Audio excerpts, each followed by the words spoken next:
through a pre-selection process by virtue of having become experienced test pilots. We know and we have demonstrated these men can and will perform efficiently in space. Also, let me make another point here.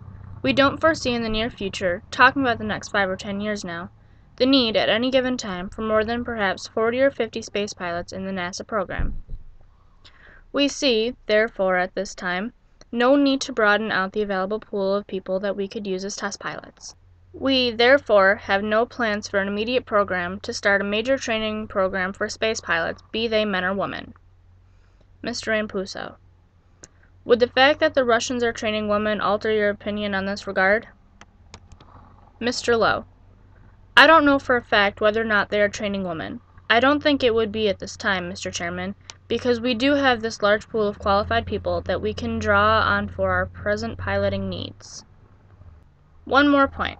As we testified before this committee during our authorization hearings, the equipment available for training pilots for our flights, the centrifuges, the vacuum chambers, all of this equipment is very much loaded up at the present time.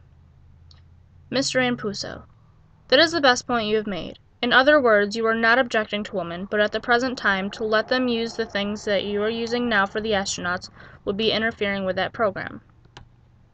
Mr. Lowe: we would be interfering with the current program.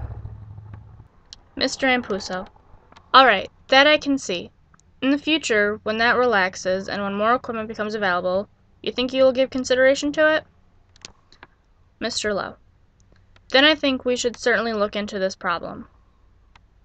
Mr. Rampuso: we do not want to leave out the women.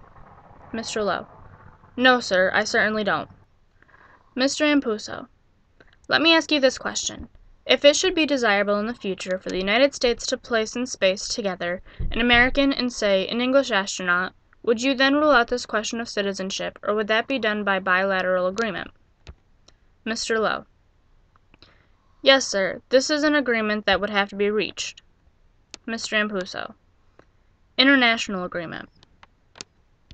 Mr. Karth: pursuing qualification number 5, which is the one involving experience of test pilot training, yesterday 2 of the witnesses spoke very strongly about this qualification.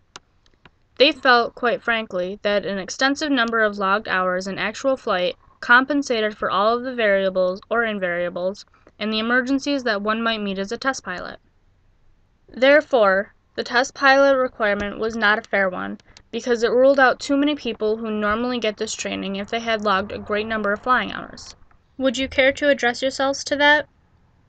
Mr. Lowe: I will briefly comment on that. I think I will have to disagree with the statements made yesterday on this point.